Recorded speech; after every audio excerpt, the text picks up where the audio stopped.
For instance, if you look at paragraph 12, here we have this kind of divine intervention to change the tone. Pen of the Most High, hearken unto the call of the Lord, that the sweet accents may fill thy soul with joy and fervor, so on, and may dispel thy cares and sorrows. So he moves it back onto the positive here after mentioning a bit there.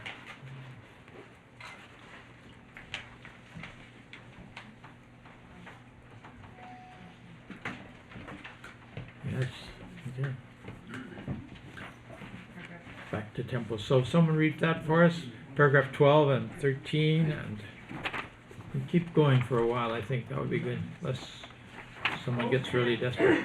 O King of the Most High, hearken unto the call of thy Lord, raised from the divine oak tree in the holy and luminous spot, that the sweet accents of thy Lord, the All-Merciful, may fill thy soul with joy and fervor, and that the breezes that waft from my name, the ever forgiving, may dispel thy cares and sorrows.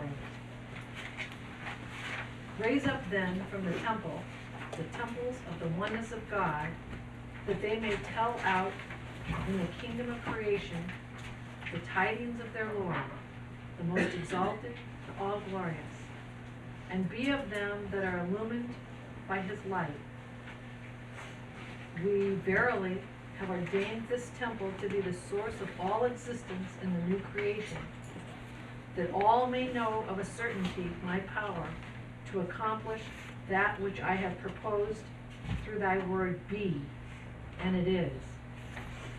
Beneath the shadow of every letter of the temple, we shall raise up a people whose number none can reckon save God, to help impel the self-subsisting.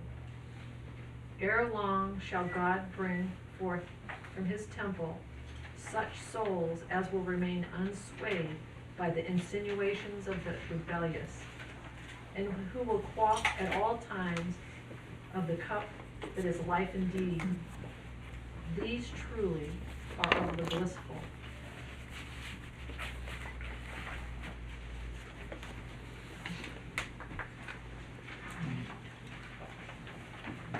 Go on. These are servants who abide beneath the shelter of the tender mercy of their Lord, and who remain undeterred by those who seek to obstruct their path. Upon their faces may be seen the brightness of the light of the All-Merciful, and from their hearts may be heard the remembrance of mine all-glorious and inaccessible name.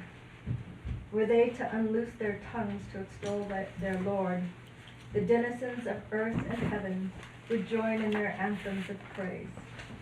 Yet how few are they who hear.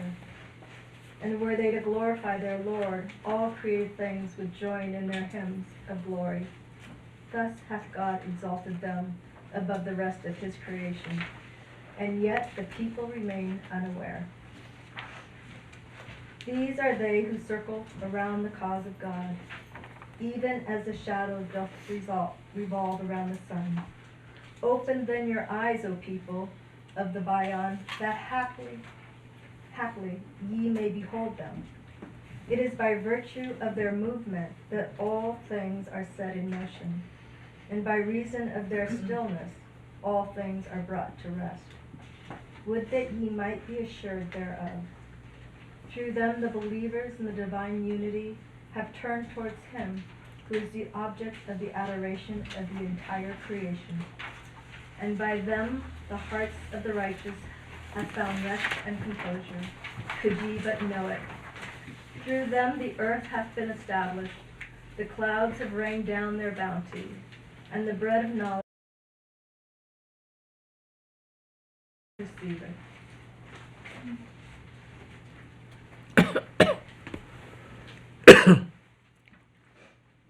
Let's go on reading, please.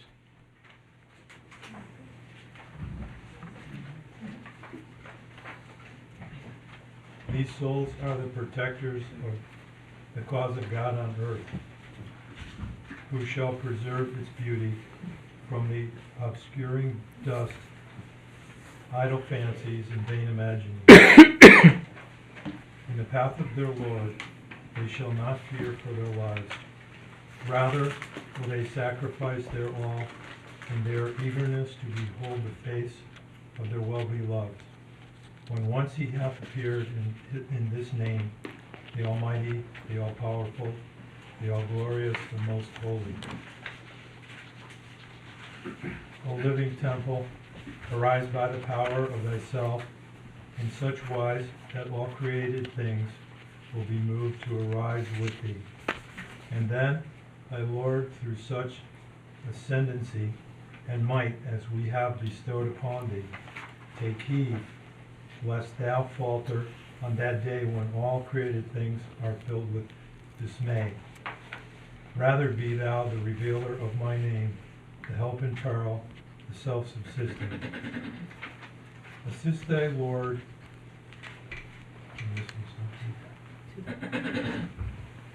to the utmost of thine ability, and pay no heed to the peoples of the world.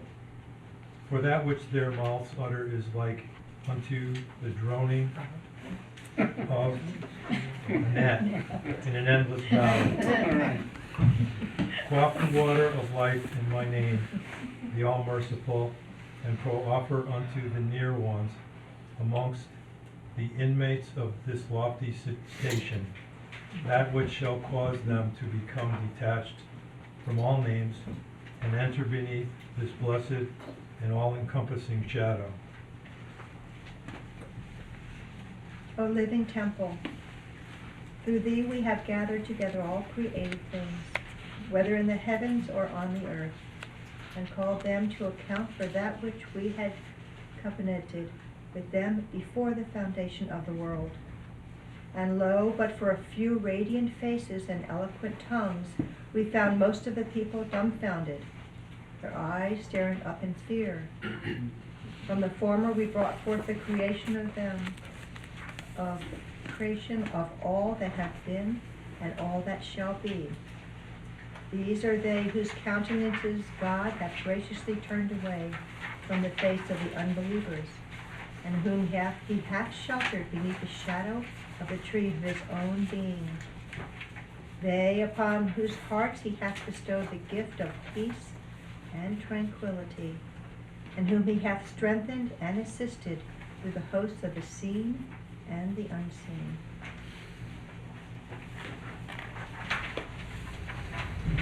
O eyes of this temple, look not upon the heavens and that which they contain, nor upon the earth and them that dwell thereon.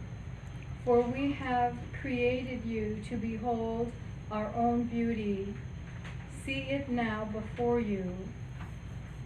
Withhold not your gaze therefrom, and deprive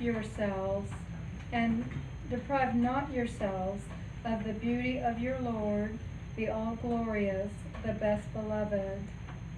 Ere long shall we bring into being through you keen and penetrating eyes that will contemplate the manifold signs of their Creator and turn away from all that is perceived by the people of the world.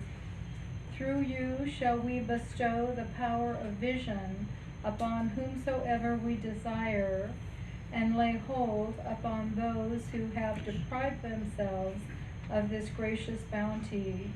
These verily have drunk from the cup of delusion, though they perceive it not. O ears of this temple, purge yourselves from all idle clamor, and hearken unto the voice of your Lord. He verily revealeth unto you from the throne of glory that there is none other God save me, the all-glorious, the almighty, the help in peril, the self-subsisting.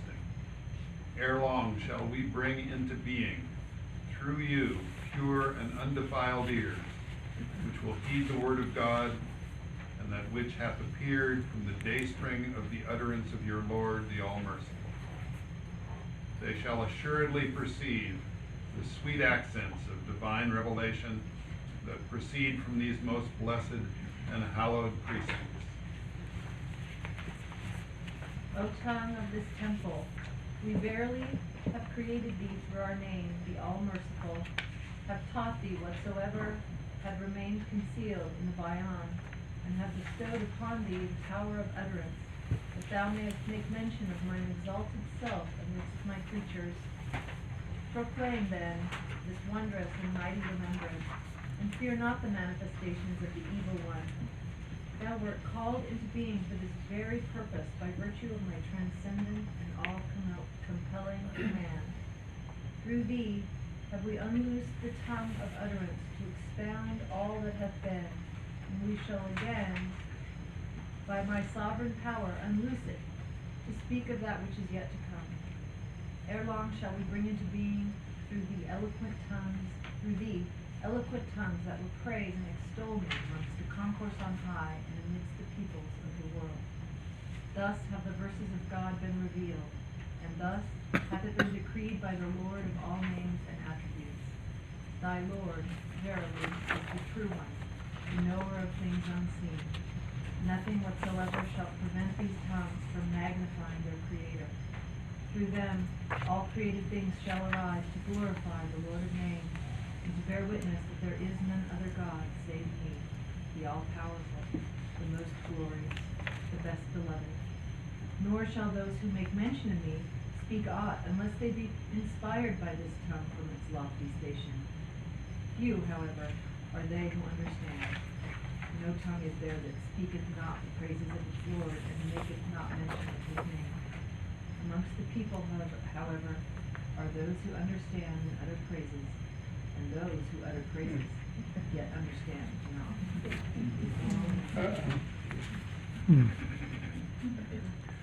So these are the first, the collection: eyes, the ears, and the tongue. It goes on later on with the hand and the foot and the breast. And then the 4 letters of the Haykal itself, the significance of each of the 4 letters in the Arabic of the Haykal, which is the H and the Y and the K and the L. Any comments on those first ones that you want to make? But notice in each case he says ere long. Yes. Going back to paragraph 17, where it seems like the whole is, God is talking to the whole of a living temple. And I think a little thing that, we don't use the word scared me, is that take heed lest thou, the whole I guess, falter on that day. And the concept of the manifestation of God faltering Yeah, is sort of interesting. that's the only place. That's the only place I've ever seen it myself. Could you repeat what he said? Couldn't hear it all. Honestly, did you listen? Yeah, I did. So I think he was bringing attention to the passage where he's addressing Baha'u'llah. God is addressing Baha'u'llah and says, "Take heed lest thou falter on that day when all created things are filled with dismay." And so there's the... So that's paragraph 17. 17. You were asked for, thoughts. When I had a notes, it talks about, these people that are going to be raised up, and it says, whose number none can reckon, and they truly are of the blissful. That was going back to paragraph 13, and then it keeps going back and referring to these. And it brought to mind to me, in Christianity, they have, this number is 144,000, and some people have interpreted that as meaning, really infinity, because 1, 4, and 4 make 9, and so on, is complete. And there's even a really well-known kind of a Dixieland song, when the saints go marching in, Lord, I want to be in that number, when the saints go marching in. So it's in the book of Revelation. It talks about that, and it seems like it might be referring to that kind of thing. Over here. Yes. going back to what was said about 17, take heed lest thou falter on that day. There's an interesting thing in the, I don't know if you call it syntax or who's being addressed in this tablet, because it feels, it's very confusing to me. It's difficult for me to follow because it seems to be God addressing Baha'u'llah, and then it just sentence by sentence segues into Baha'u'llah addressing his followers or the Babis, and that thou in that third sentence, that could be the Babis. It could be one of these seamless transitions of Baha'u'llah saying, take heed lest thou, the people reading this, falter on that day, blah, blah, blah. Because that happens several other times throughout these paragraphs. In 121, halfway through, thou wert called into being for this very purpose, my transcendent, all compelling command. Through thee we have unloosed the tongue of utterance to expound all that hath been. You know, it's God talking to Baha'u'llah, but then immediately thereafter, it segues, and it seemingly segues into Baha'u'llah addressing Babis and the followers. So it's this, the voice shifts, it's so slippery, because it doesn't go paragraph by paragraph like many other Baha'i tablets, or Baha'u'llah's tablets do it. Within each paragraph, it seems to slip who's talking to who. Right. It's very tricky. Yeah. In the 17, the sentence that he mentioned, the thou there is capitalized though. Yeah, that's what I was thinking. Yeah, I think, you know, And I don't know who chooses. one way we Which can one I see understand capitalized? this, yeah, one way we can understand this perhaps is that, you know, we're told that when Moses was not allowed to enter into Israel, into the Holy Land, was because of his sins. And Abdu'l-Baha explains that in Some Answered Questions, where he says sometimes God addresses the manifestation and rebukes the manifestation, but in reality he's rebuking us. It wasn't Moses who was sinful. He didn't commit a sin. He was a manifestation of God. But it was a way that you can punish a people without being so harsh to them. It's almost a mercy, you know, to have that kind of language.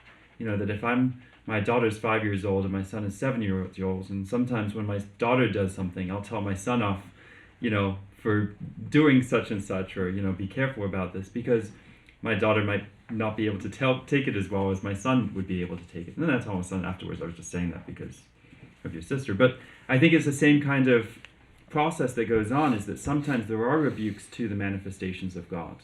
But in reality, I think the way that we need to perhaps couch this one is the way in which this is described, is that we're supposed to be mirrors of the manifestation of God. You know, we're supposed to be these mirrors. And really, one way we can look at this is that God is telling us not to falter on that day through this medium of talking to Baha'u'llah. Would that be the answer then, like in paragraph 21, it says the evil one, and it's capitalized? So could that, what you just mentioned, sort of be in reference to what the evil one refers to? That's another subject, yeah. Yeah. Do you want to take that one? You know, let's take that when we come to it. We'll take it up when we read that paragraph, okay? Because it has some other ramifications in different directions. One thing you should know is that Arabic doesn't have any casing, doesn't have upper and lower case. So the translators are having to choose what to do with this. So it can always in your own mind have a question about it. But the house approves the text, but that doesn't, you know, make the translation infallible. Yes, A trite question. please. Paragraph 15. These are they, and I think these are the believers that are the these. These are they who circle round the cause of God, even as a shadow that revolve around the sun. What's that idea of shadow revolving around? I don't understand the shadow revolving around the sun. You can't hear the question? Sorry. If you're facing the sun, you know your shadow's always going out from you. But it's a shadow revolving around the sun. Well, These are they who circle round the cause of God, even as the shadow doth revolve around the sun. Sorry. I was struck by that as well, and it's an image I've never heard before. And then it resonates again in the end of paragraph 17, when it says, "It shall cause them to become detached from all names and enter beneath this blessed and all-encompassing shadow." And I wonder if that's the same shadow. Yeah. So there's two possibilities in this particular passage when it's talking about these two that I can think of. When it says that these are they who circle round the cause of God, even as the shadow doth revolve around the sun. Beforehand, he was talking about this new race of men. And then the following sentence, he's actually talking about the people of the Bayan. So, the previous one is referring to people who are the people of light. And the second one following this is referring to the people of darkness, the people who have gone away from the light. So, one way you could read this is that we're really talking about the people of the Bayan here when it's talking about these people who are casting a shadow. But you could read it the other way equally well, because I think as Rain was bringing out, there's a shadow can go either two ways, and you see this in the writings. A lot of things have dual meanings to them. They can either be bad or good. We talk about, the inwardly, fire and vengeance, or the fire of hell, but then actually fire is actually the of the elemental scale of fire, water, earth, wind, is actually the highest one and refers to the divine. So they have this opposite nature to it. You have the idea of the lot tree, which is supposed to be in Islamic interpretation, the tree in the very center of paradise, who has this huge branches that outstretch and provide a shadow over the entire garden of paradise in heaven. So depending on which way you want to take it, it can have a positive meaning in that sense, where it's a useful shadow. And you can imagine if you were, Muhammad and addressing the people in a desert, the idea of a shadow doesn't sound so bad. Although when you're addressing Europeans or whatnot, that sounds like a terrible thing. We So- like the word shade. Yes. Yeah. So these things come into the concept of translation itself. So, the way that I read it is that it's referring to the people of the Bayan themselves, that they are the people who are creating this shadow. And, you could read it the other way as well, that this isn't actually a favorable term. There's another way to read it too that I've always thought about it this way anyway, that if you think of the sun as the metaphor for God or for the manifestation, and you think of the intermediary, the rays of that sun, for example, as the manifestation, we all stand in the shadow of the manifestation. Every one of us. None of us can face the sun directly. I think this is one of these cases where sometimes just hunkering down right on the text helps to clarify things. It says, "And were they to glorify their Lord, all created things would join in their hymns of glory." So that's a positive group. "Thus hath God exalted them above the rest of his creation, and yet the people remain unaware. These are they who circle round the cause of God, even as the shadow doth revolve around the sun. Open then your eyes, O people of the Bayan, that haply you may behold them." It is by virtue of this group that circles around the causes, makes the shadow and so on, by virtue of their movement that all things are set in motion, and by reason of their stillness all things are brought to rest. Would that ye might be assured thereof. That suggests to me that we're talking about something positive here. However else we might want to, and then that brings us to Rain's comment about enter beneath this blessed and all-encompassing shadow, overshadowing the blessed lot tree that, as Ghaneh was saying, that overshadows all of us. And it's things to read and reread and think about. And does knowing it in Arabic help? Yeah. If anybody does, tell us what's going on. It's Paula's favorite language. And and this same thing that where we're reading about shall cause them to be detached from all names and enter beneath this blessed and all-encompassing shadow. I think this names has there's the divine names and then there's the profane names, which are the opposite of them. This would seem to suggest if you're being detached from all names, you don't want to be detached from the name, the all-glorious, or the most exalted, and all the other lordly names of God. So this would tend to, or from all names also in the sense of, we're attached to names in this world, we're attached to stations, positions, prestige, all these other problems that you kind of play in, that we want to be detached from. Yes, quite. So the other thing, one of my favorite passages is the one that talks about the droning of a gnat in an endless valley. Yeah. So I like the idea of the book of insults. I like the compilation of insults, because they're there. I found another one if you want to hear one. Yeah. Okay, since it seems popular. This is from the Bab. He says that the piety of the non-believers has less weight than the wing of a mosquito. He says, "Nay, I take refuge in God. The wing of the mosquito is complaining and associating itself therefrom."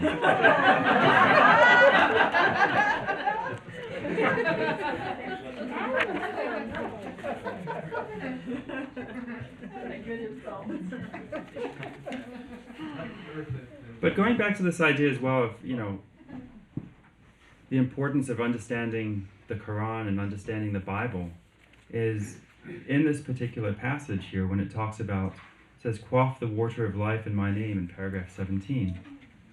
"The all-merciful, and proffer unto the near ones amongst the inmates of this lofty station that which shall cause them to become detached from all names and enter beneath this blessed and all-encompassing shadow."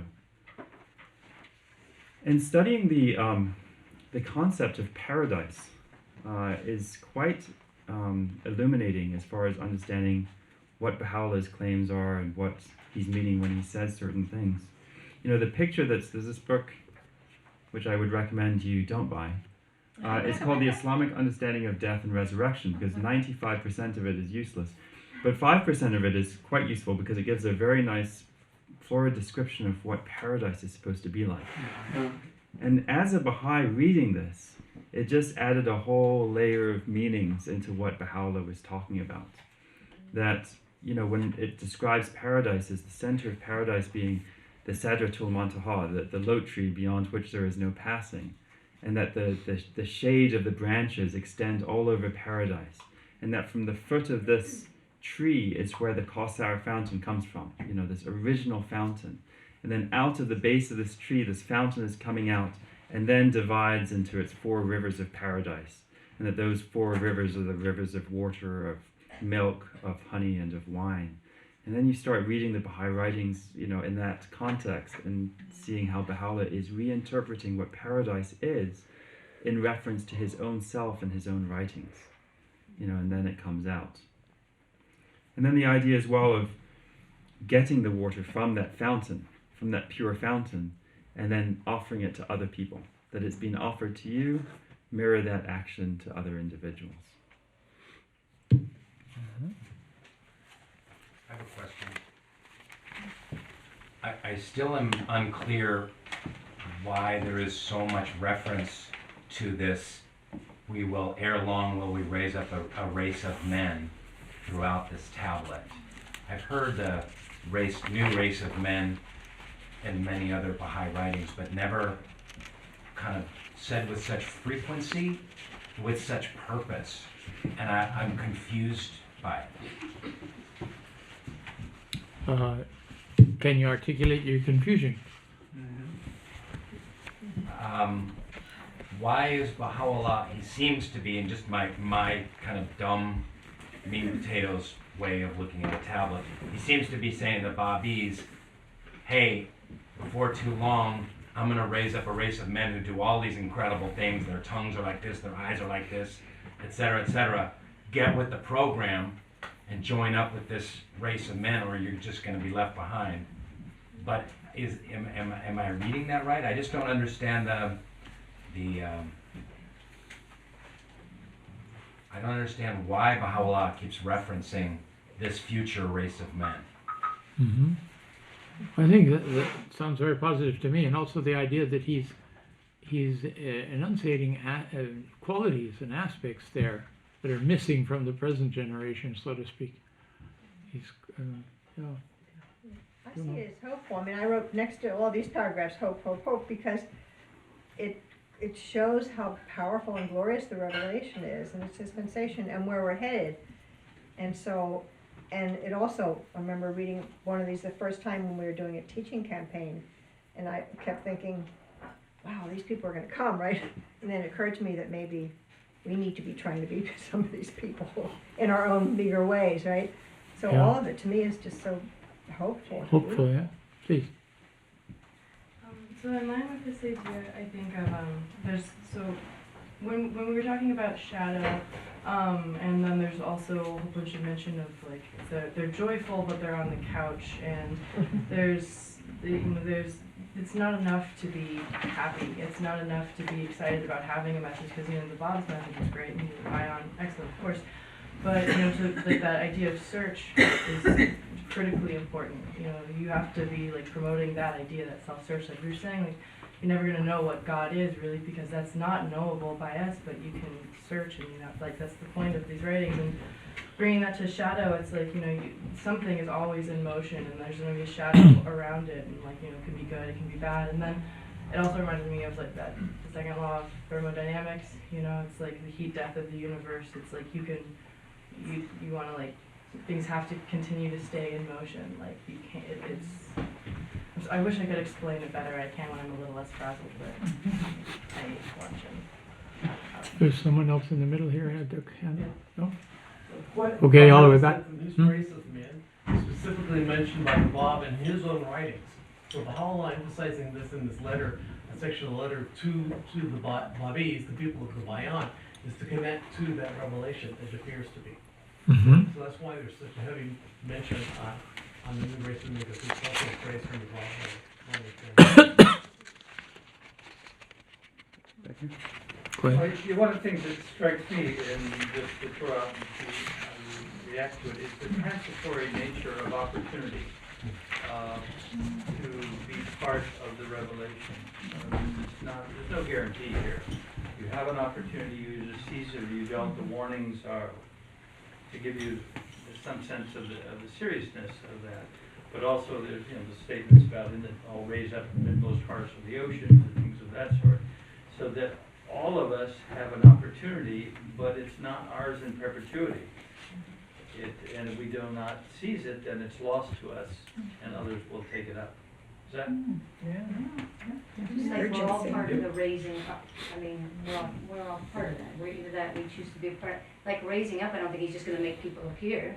He's raising a whole new race of men, which we're doing. I mean, it's just what's happening. Yeah. I think one of the things to keep in mind is that this is written at a time when the to outward seeming the faith of Baha'u'llah was at a fairly low point.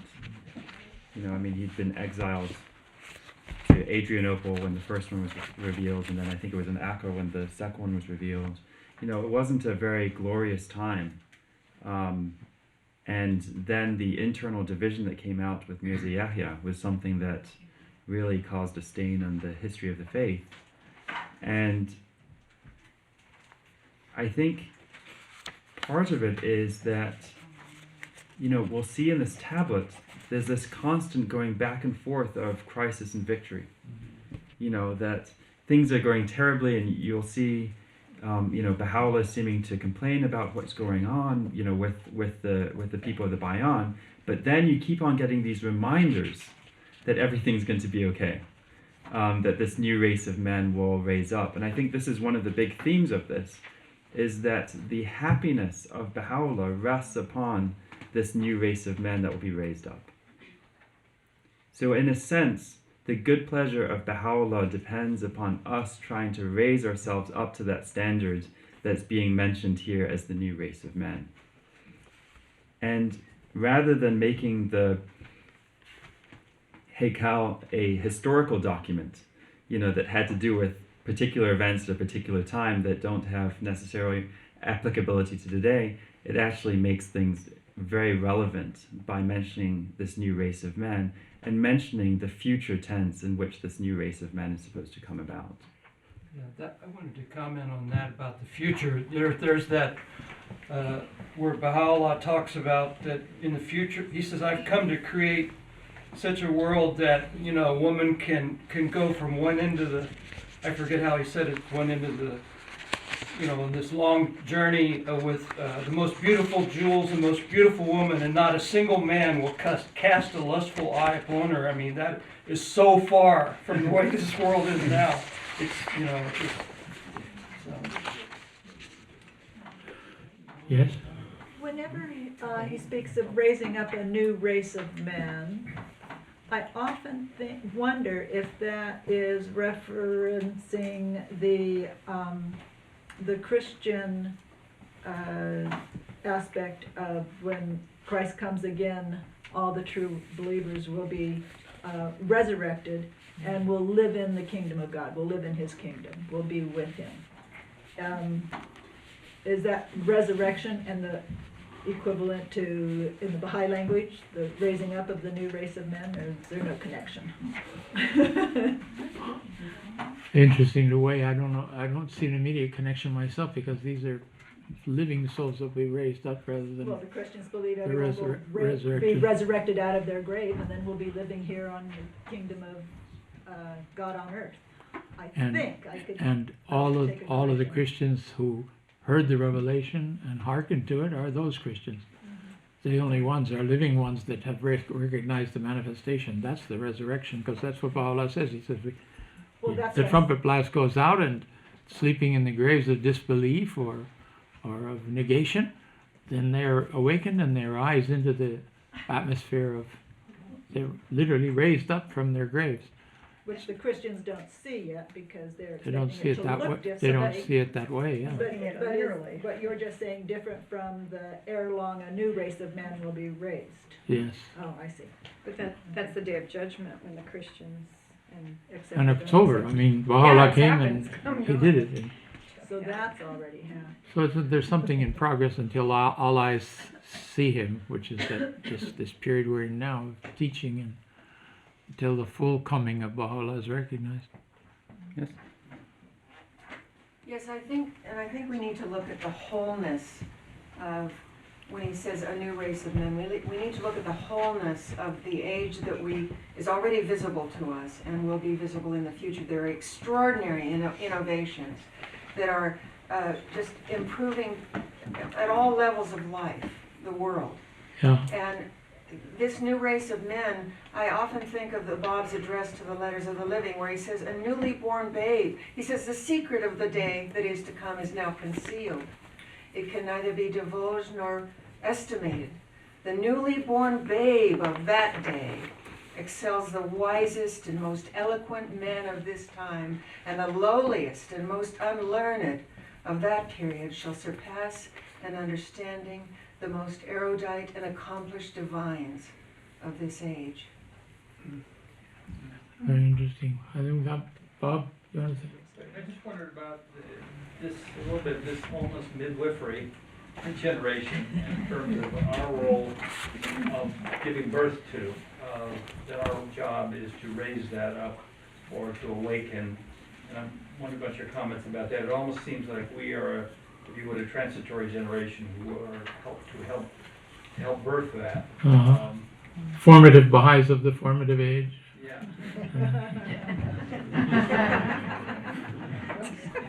Children of the half-life. Perhaps something, I'm not sure what. Please. I think it's arising, it's a process, and I'm thinking about Papua New Guinea. When I was in college, there was a film smuggled out of Papua New Guinea, and because the culture was all about war and tit for tat, all the arts and crafts, the macrame and all of that for the graves, everything in this tribe in Papua New Guinea was all about war and death. And then now we look at, that's just 40 years later, and Papua New Guinea now, the House of Justice is talking about all the growth, all the believers, all the core activities that are going on, and they get a hashrik car. Yeah. So this is, to me, a raising up of a new race of men in my lifetime. It's an amazing thing. Yeah. People, we were talking to one of the councils the other day. It's in the Pacific, and he's been to Papua New Guinea, and he's saying that the whole highlands now is almost 100% Baha'i, and there's village after village, and the local assemblies, the chiefs have given over authority to the local assemblies to run the affairs of the communities, the whole community, because it's all Baha'i community. And so when we have these meetings where what's the latest title for the people that are helping me? What are the ones that help the youth there? The Animators. The animators. Okay, when the animators have a meeting there in Papua New Guinea, he said, these are people that have had maximum 6th grade education and then a very rural kind of version of it. But they know how to write. He said they were taking down notes of everything that was said in the meetings. The 2 of them from the highlands, he said, that were there, the 2 animators. Just completely, and they could remember their notes and they'd speak about it, and this is really, they're seeing a total transformation. Could you tell us about Cambodia, too, and the Democratic Republic of the Congo?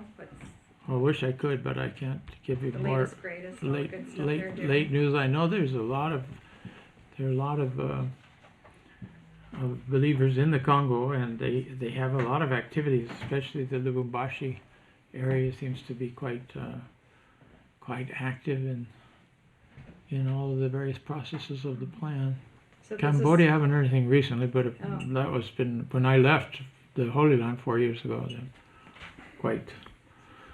quite active. But these friends are being rewarded for doing the core activities and for growing Yeah, and raising up where this new they're race starting of to men. have these large Sometimes numbers. I think we in the West are going to write the checks, and the people in the second and the third world are going to actually do, because they already have community, and we have to relearn community. Amen. We're such individuals. I hope so. I mean, I hope your vision about us writing the checks will keep on going. It's getting harder and harder. Yeah. So Uber, do you think by a new race of men, Baha'u'llah meant that the women were okay, we just needed new men?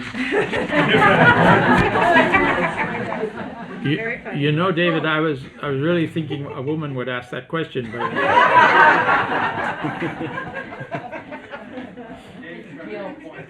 glad a man asked. I don't want to get into that, I think.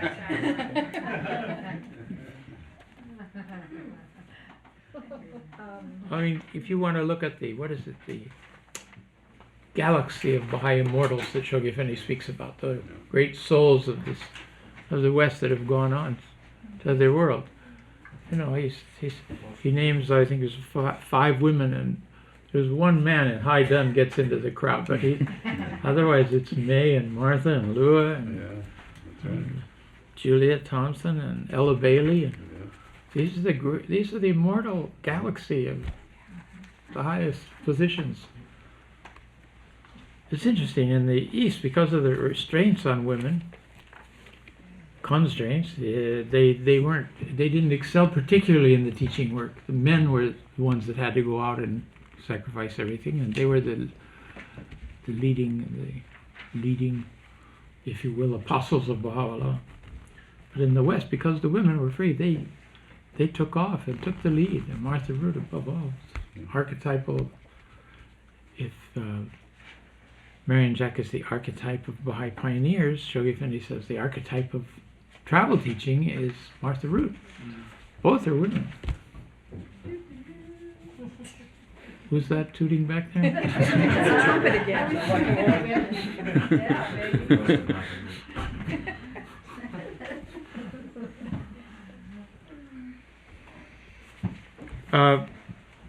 If we could look at this paragraph 12, the last part, raise up then from this temple the temples of the oneness of God, that they may tell out in the kingdom of creation the tidings of their Lord, the most exalted, the all-glorious, and be of them that are illumined by his light.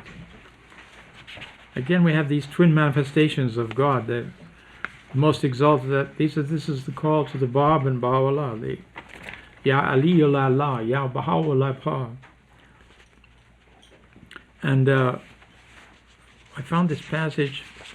It's a provisional translation of a passage from the Kitab-i-Badi of Baha'u'llah. He says, "He who hath appeared in truth, that is the Bab, is my beloved, and I am his beloved, just as he is myself, and I am his self. And all that proceedeth from my tongue is his own most wondrous, sweet, holy, and incomparable utterance. Say, in his life do I live, and in his love do I move, even as he liveth not, save in my life, and breatheth not, save in my remembrance and praise amidst the peoples of the world." This marvelous conflation of the two manifestations, they're my own previous appearance, Baha'u'llah talks about, with the Bab. It's one single voice. It's extraordinary. So much so that Shoghi Effendi says, in one sense, the dispensation of the Bab ends with the dispensation of Baha'u'llah. And this is this extraordinary position of the Bab that is unlike anything we've ever had in the past. We had John the Baptist, yes, there is some parallel there, but John had his own dispensation. He had his own laws. And when Christ arose, that finished. You don't hear the Christians talking about hand in hand, John the Baptist and Christ reigned over the destinies. But here you have this dual reign, The Bab, what does he say? Something, but I've lost the line now.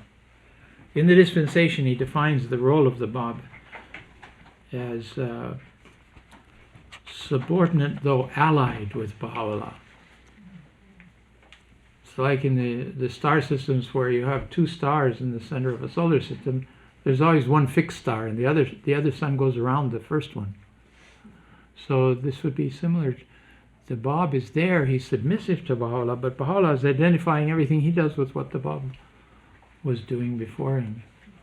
And so the dispensation of the Bab, in a sense, lasts as long as Baha'u'llah's dispensation. And that's a mark of the uniqueness, and that's reaffirmed by the basics of Baha'i belief, as Shoghi Effendi calls them, when he cites this paragraph from the Will and Testament of Abdul-Baha about how the Guardian and the House of Justice are under both the Bab and Baha'u'llah as a source of inspiration for their services.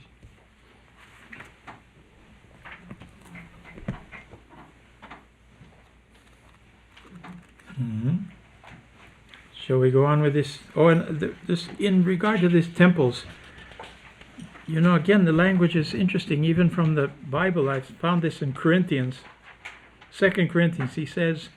It says, "Know ye not that ye are the temple of God, and that the Spirit of God dwelleth in you? If any man defile the temple of God, him shall God destroy. For the temple of God is holy, which temple ye are." So this concept of temple is not that far from me. Yes, it's a building in the Old Testament, but it also has this implications in the New Testament. Yep, good. Just a couple comments. So there's this theme that's also coming up as well about the faces being bright. And that has a lot of Quranic references as well. There are many passages which talk about how this new race of men will have faces that are beaming with light. And I'll just quote a couple of them. It says, on that day, he's talking about the life to come. He says, on that day shall faces beam with light, outlooking towards their Lord. And faces on that day shall be dismal, as if they thought that some great calamity would befall them. So there's this concept as well that there's two types of people that are going to arise, one with faces that are bright and one with faces that are dismal.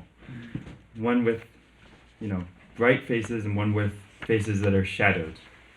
And you can see that coming out in some of the passages here, where he talks about, he says on paragraph 14, These are servants who abide beneath the shelter of the tender mercy of their Lord, and who remain undeterred by those who seek to obstruct the path.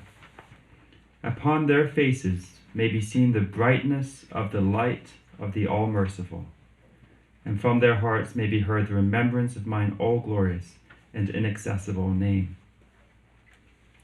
Why don't you finish the paragraph, then we'll go on, because that's where we're reading. Were they to unloose their tongues to extol their Lord, the denizens of earth and heaven would join in their anthems of praise. Yet how few are they who hear? And were they to glorify their Lord, all created things would join in their hymns of glory. Thus hath God exalted them above the rest of his creation, and yet the people remain unaware.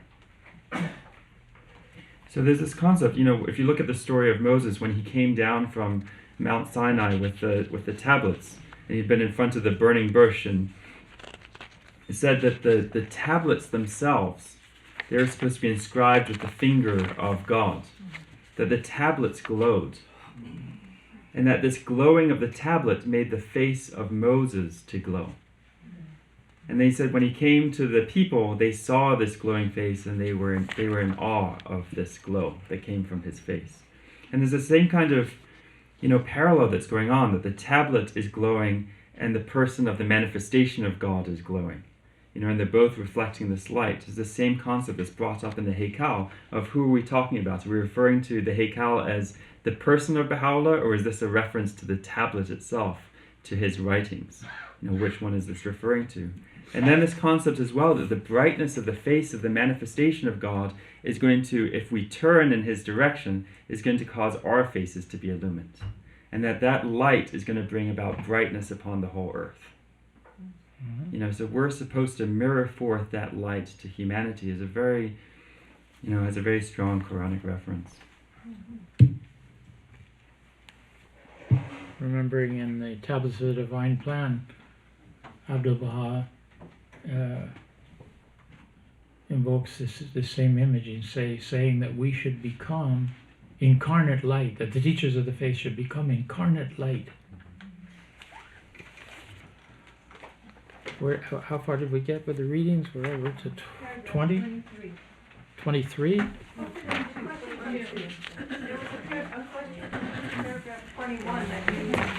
Yes, that's what I thought we hadn't gotten there, but we have read that already out. What was the question about that one? About the evil one, which I think is a phenomenally important subject. Proclaim then this wondrous and mighty remembrance, that's the manifestation, and fear not the manifestations of the evil one. Thou art called into being for this very purpose by virtue of my transcendent and all-compelling command. You should look in this regard to 98, paragraph 98, way along.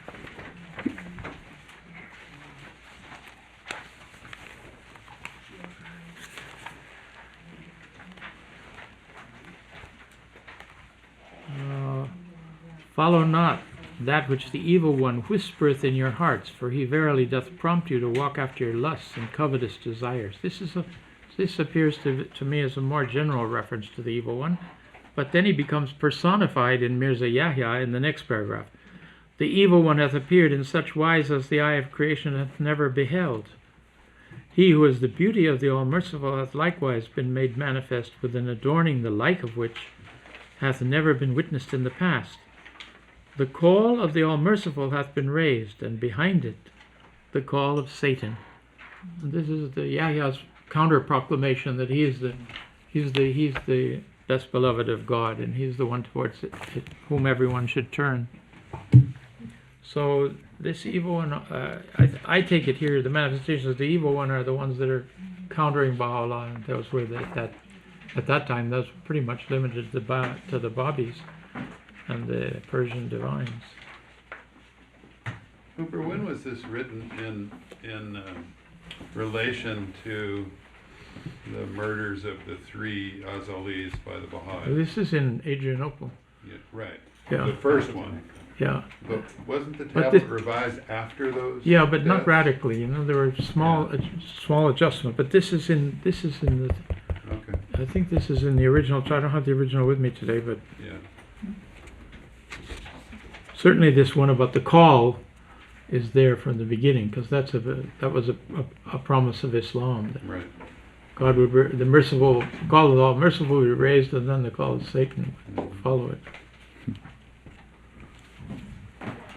Well, could we talk theologically for a minute about the whole concept of the evil one? Rain and I were emailing about this a couple months ago, and just, discussing not just this title, the Ahriman, the evil one, in the writings, but the concept of evil incarnate in the faith, and the assurances by Abdu'l-Baha that there was no such thing. I think there's no such thing in the sense that there is a single personality called Satan who is in opposition to God. Right. But as far as a whole race of us that are in opposition, that's perfectly evident. We are the manifestations of the evil one. Unless we're obeying Baha'u'llah, we're on the other side, It kind of throws us off a little bit though sometimes because, of the capitalization. Yeah. That's what kind of, and then you explained a little bit by saying Not, that. you just have to see whether it's an embodiment in that sense, but it's not a permanent embodiment. It's not like that original one that the Christians believe in, that the fallen angel who was able to set up hell for us and reign in it over there. So it sounds like we can always go back, when we see that, we can always go back to the premise of the Baha'i faith, which is turning towards God or turning away from God. Yeah. And so it's the evil in us. Even. It's the lower self and the passion, animal passion in man. If that dominates, then you're a manifestation of Satan. But it is true, when you see capital E, I immediately think of because I was raised Christian, so I always think Satan himself, yeah. I think that's an important point as well, because Baha'u'llah is not just talking about points, he's also reinterpreting scripture, so that he's reinterpreting what Satan means. And that's very important, because it takes something that's abstract and makes it very concrete. It makes it something that's very applicable to our day-to-day lives, in saying that Satan is the insistent self. If we understand that, then it takes on a very different meaning. So I think the capitalization is useful in reinterpreting scripture. Marilyn, did you have something? It sounded to me like you were thinking a thought there that remained unexpressed about this. No, I think it's been expressed. Just the mere point that the evil one is all of us, and every time I read it, it reminds me to look at myself and see what of me is turning away from the light and being disobedient and being rebellious, to try to correct myself. It's pretty well been said. The devil made me do it. Actually, this concept, the Baha'i concept, is scarier than having Satan lurking around occasionally. He's busy with you, so thank God he's not busy with me. But the point is that he's in all of us, and we're all under constant threat. We're being challenged. And to the degree that we embrace our lower nature, to that degree, the Bab says we, by our acts, create the paradise we will live in. oh my God. So when you get over there and you assess it, he says you will be able to weigh where do you think you should go? This is the way the scale looks, Come on. Who says that? It's in the writings of the Bab. He was predicting Whole Foods. Maybe. Whole Foods. He was predicting Whole Foods grocery stores. Okay. Why they Paradise evil? that we can all live in. The paradise we can all live. All right. That's one of those multiple interpretations, that. Okay. Any other questions in those sections? How about moving on? Moving on. Where are we? 22. 22, is that right? Well, that's right. We got to the people who understand and utter praises, and those who utter praises and yet understand not.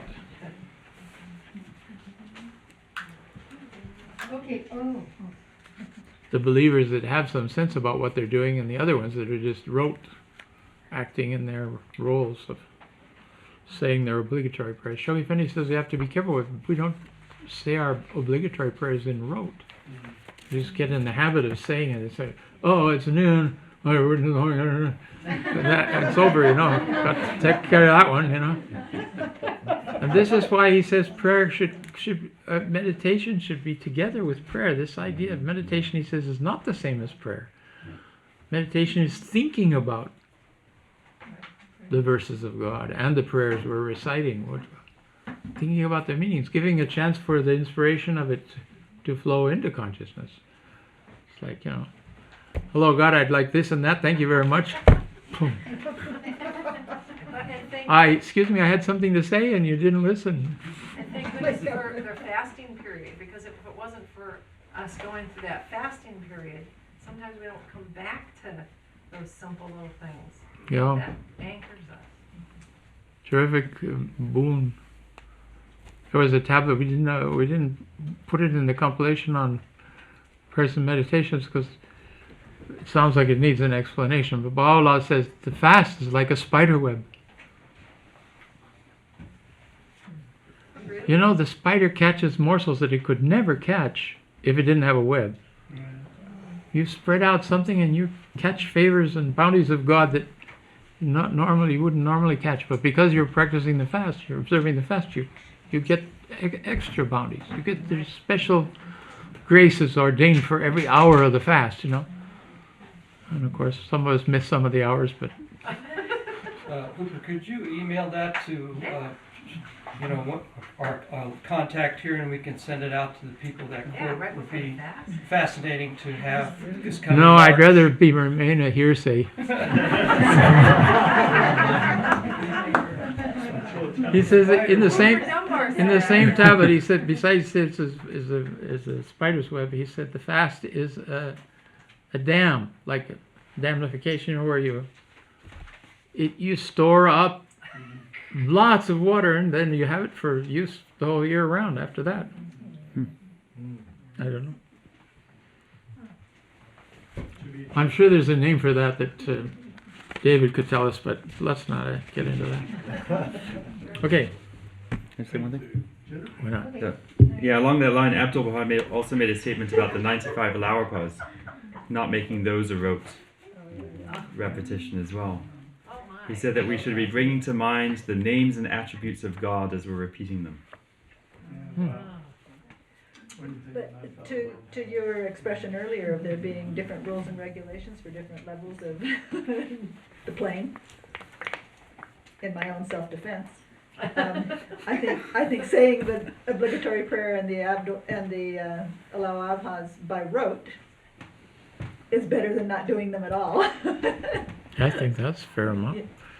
To do them is to be obedient, and then there's the levels of how the quality, I think, with which one does them. Yeah, but that whole equation, 1 hour versus 70 years. 1 hour. It's kind of scary. It's not a good ratio. Yeah. But doesn't the act of doing it keep you in the habit so that you'll remember to be conscious sometimes while you're doing it? Here, let's hope so. That'd be good. All right, let's go on with the text. How about that? O maid of inner meanings, step out of the chamber of utterance by the leave of God, the Lord of the heavens and the earth. Reveal them, thyself adorned with the raiment of the celestial realm, and proffer with thy ruby fingers the wine of the heavenly dominion, that happily the denizens of this world may perceive the light that shone forth in the kingdom of God when the day star of eternity appeareth above the horizon of glory. Perchance they may arise before the dwellers of earth and heaven to extol and magnify this youth who hath established himself in the midmost heart of paradise upon the throne of his name, the all-sufficing helper. He from whose countenance shineth the brightness of the all-merciful, from whose gaze appear the glances of the all-glorious, and whose ways are revealed the tokens and evidences of God, the omnipotent protector, the almighty, the all-loving. Read the next one. Grieve not, if none can be found to accept the crimson wine proffered by thy snow-white hand, and to season it the name of thy Lord, the most exalted and most high. He who hath appeared again in his name, the most glorious. Leave this people unto themselves, and repair into the tabernacle of majesty and glory, wherein thou shalt encounter a people whose faces shine as brightly as the sun in its noontide splendor, and who praise and extol their Lord in this name that has risen, in the plenitude of might and power, to assume the throne in independent sovereignty. From their lips thou shalt hear not but the strains of my glorification and praise. Unto this thy Lord beareth me witness. The existence of these people, however, hath remained concealed from the eyes of all who, from everlasting, hath been created through the word of God. Thus hath he made plain our meaning and set forth our verses, that perchance men may reflect upon the signs and tokens of their Lord.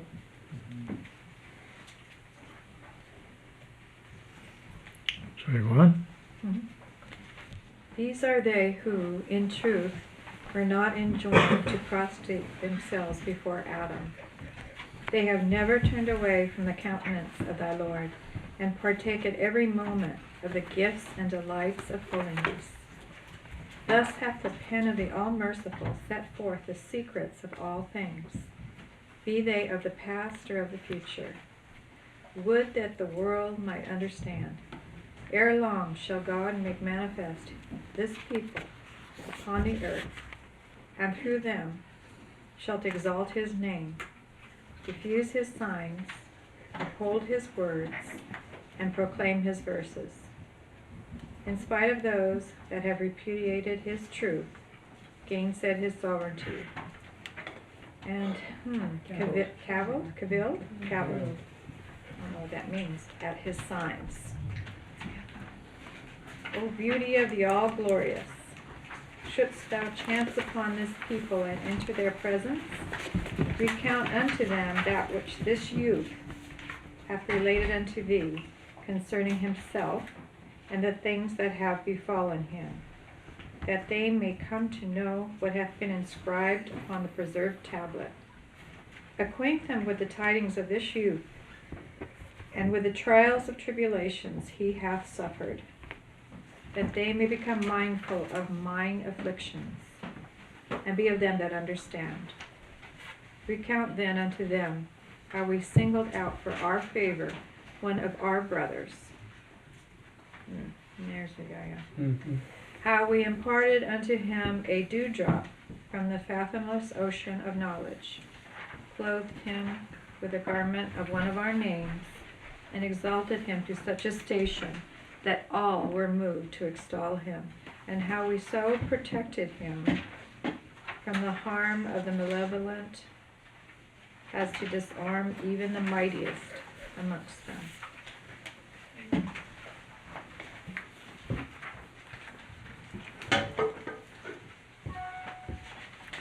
Clothed in the garment of one of our names. Presumably this is the mirror of eternity. That was the title that so many of the Babis held to, that how could he possibly be condemned by Baha'u'llah when the Bab had named him the mirror of eternity. And Baha'u'llah, through a second voice dictated in the Kitab-i-Badi, says that, hast thou ever seen when a mirror is faced to the sun, it reflects the sun, but when it deviates slightly from that, there's no light left in it at all. Then they also said, but he's the fruit of God. And he said, what about the fruit after 3 days pass? 4 days. Yes. To paragraph 24, a little explanation about the Quranic verse that's quoted there, where it says, these are they who in truth were not enjoined to prostrate themselves before Adam Go ahead with that. and lost that. Does somebody expand on the earth? I mean, the Quranic verse, is it trying to say there? Yeah. What number again, what paragraph? 24, first line. Yeah, so there are a few passages in the Quran about the creation of the world and the existence of angels before the creation of the world. And so I'll read from the Quran a couple passages about this that may shed some light. It says, "When thy Lord said to the angels, Verily I am about to place one in my stead on earth. The angel said, Wilt thou place there one who will do ill therein and shed blood, when we celebrate thy praise and extol thy holiness? God said, Verily I know what ye know not.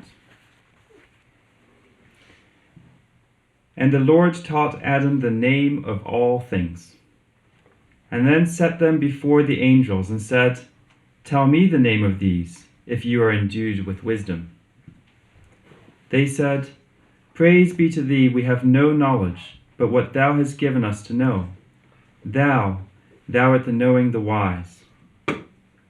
He said, O Adam, inform them of their names.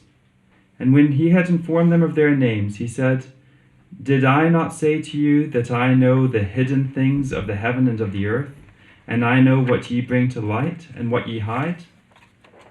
And when we said to the angels, Bow down and worship Adam, then worshipped they all, save Iblis, who refused and swelled with pride, and became one of the unbelievers."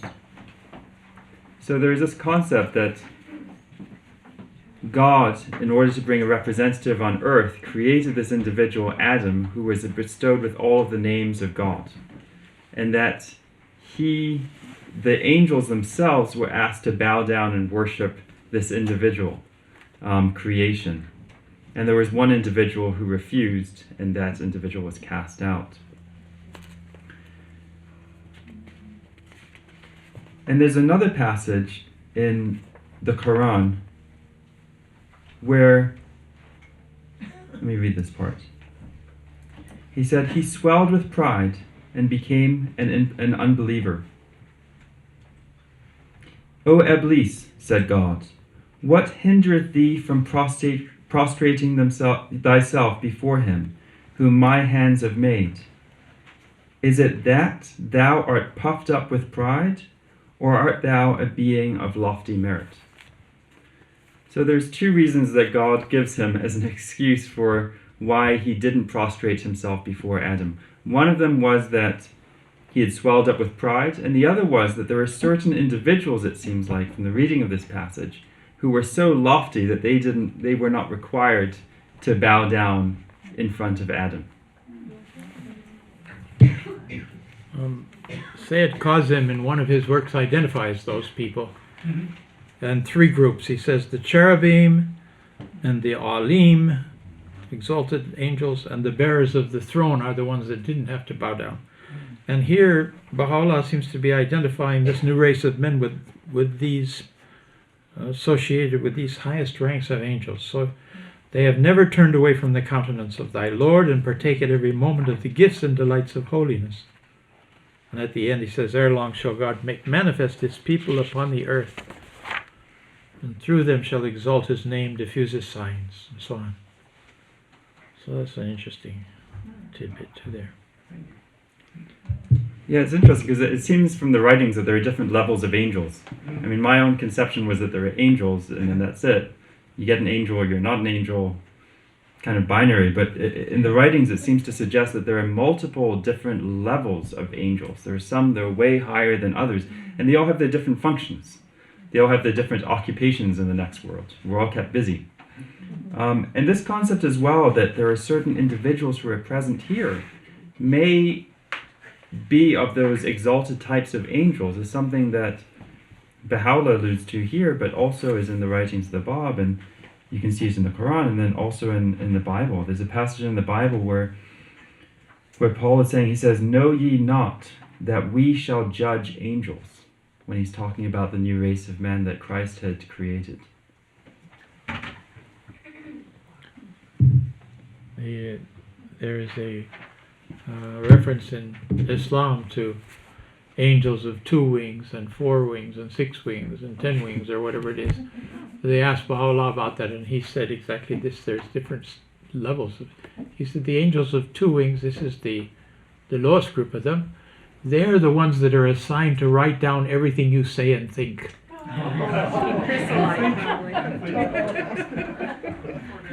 Everything comes back at you at the end when you're weighing up the business. You know, how do your deeds, your good deeds, and your other things. Sounds like a depressing job. You're gonna send that to us too, right? You'd have to be an angel to do that, I think. That, I've been thinking about this lately, what you brought up, you know, is there a hierarchy of good deeds and a hierarchy of bad sins? You know, like sometimes Baha'u'llah will say, that is the prince of all deeds. Yeah. I just wonder if anyone has done a paper or if that. We're the king of all deeds. How about the hierarchy. phrase that Abdu'l-Baha quotes in some answered questions? One of the hadith, he says that the good deeds of the faithful are the sins of the near ones. The standards all change depending on where you're situated in the But in the writings, program. in our current writings, has anyone ever? I don't know. There's a good project for you if you could figure that out. Quoting a list from the sins of the all-known ones down to the lowest of what we can do. The Catholics have spent a lot of time on this. I think they have, yeah. I wasn't raised I Catholic. think they've invented specific tortures for each one, too. How many, Hail Marys and exactly this and that, but, Wow. this is completely foreign and this is not ringing a bell. Okay. Zip, Now, I'll be quiet. So some of the others are tending different things, but the highest angels, he says, are those that are constantly engaged in the praise of God. And it seems to echo this line where he says they have never turned away from the countenance of thy Lord and partake at every moment of the gifts and delights of holiness. But be that as may, I don't think we're going to penetrate exactly how all that works. Unless we read the Bible, Ghaneh's going to tell us here. So the top of the list is praise of God, and the bottom's backbiting, and everything else in between. Maybe. Possibly. Yeah, it says from the Bible, this is the words of Christ. He says, "Take heed that ye despise not one of these little ones. For I say unto you, that in heaven their angels do always behold the face of my Father which is in heaven." That same concept that the angels will get to always be in contact with the Lord is something that is there in the Bible as well. That they will always be, their face will always be shining brightly because it's always turning in direction to the face of the Lord. And if one of them is assigned to me, I should feel blessed, right? I mean, an angel watching over me. The angel's probably doing all the work so that God knows what the heck I'm up to. I saw some notes of a secretary of Abdu'l-Baha. He said Abdu'l-Baha was asked about, do we have guardian angels? And he said, indeed, we have those that watch over us and assist us and protect us. And that so great are the dangers constantly affecting us that without them we wouldn't last an instant. But that's not, we don't have conscious knowledge of it, but that's what's going on. Well, I want to tell So you thank God for the, all the things He's doing for you. Sometimes you say, well, I don't know what they are, but we need to be thinking of I could it. be crazy, but I had an incident where I have a back problem and I was thrown to the ground. I was on the ground on my hands and knees, and I was alone, and I felt like I was not alone. And it was such a weird. Do you remember me telling you this? I was there and I wasn't alone. And I said, who is there? And I swear it was like a voice that said, Stella. And I didn't know it was Stella. I don't know if I've known Stella since grade school. And I don't even know who she is. I mean, no relation. Yeah. But it was so clear that I had a network of friends that I shared that with. But ever so often, I remember it's as clear as the day, even to today. Maybe Marlon Brando. That's what I was But it was just so weird because I didn't feel alone. And I mean, I literally had to crawl out of that place. My husband, I had to get him from work just to come get me. I mean, I was truly blown. But it's just weird that it was just like in that instant. And it was so clear.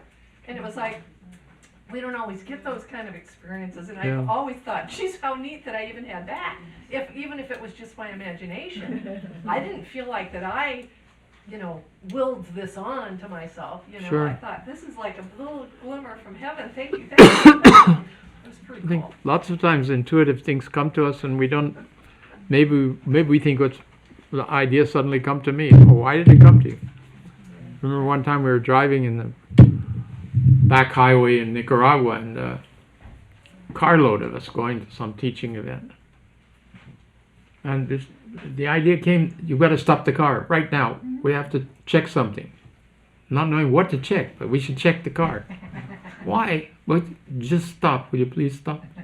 We got out and checked, and the back wheel on the right, all the little screws that hold it on were gone. It was just going on itself. People have those things. I think all of us would probably have stories like that. Britain looks like he's many gone. a times talked to Stella since. So. Are you still around? Yes, Stella. Would you be a little less gentle when you throw me to the ground, though? Yeah. When Shin arrived in the World Centre, we did some 90 bus trips of taking Baha'is who were visiting the world. We took them out to see Israel. And at the end, we were doing 2 bus trips. 2 buses in each trip. So there's 100 people, and we're just amateurs. I'm a librarian, my wife's a writer. We would rely on those angels to help us get 100 Baha'is through the streets of Jerusalem during riots and rebellions safely. And in those 19 years that we were doing that, praise the Lord, we never had an injury. There was like 3,000 Baha'is. And it's only, Sherman and I say, we don't just believe in miracles, we rely on miracles. It's so true. We just feel that every time that we were going out on a trip, that this whole concourse was up above us, making sure it was happening. In everything we do in our lives, we can call upon them. They're just waiting for us to call upon them. Well, I can honestly say, though, because of that experience, when like Nancy Cortillo used to live in the San Jose area, we used to do some women's group stuff, and I think because of my personal experience, I was able to call on my sisters that have died, and my mother, and different people, all because of that experience. It's like, if that's an angel watching over me, I can have them, I would invite them in to some of the stuff that we would do. It was pretty cool. You remember the passages in the New Era? It talks about that we instinctively call on certain Baha'i heroes and heroines to come to our aid, and there's nothing wrong with that. They can mediate to us. That's so cool. It's not they're not God, but they're serving, and so they can help us. And sometimes that's why we so intuitively just turn to them. Interesting connections. You have the promise from Baha'u'lláh that in this dispensation, the veil between this world and the next will become shearer, will become thinner. Well, folks, it's 2:30. We're going to take about a 45-minute break now. We'll reassemble at 3:15. Okay. Thank you very much to both. Thank you. Thank you.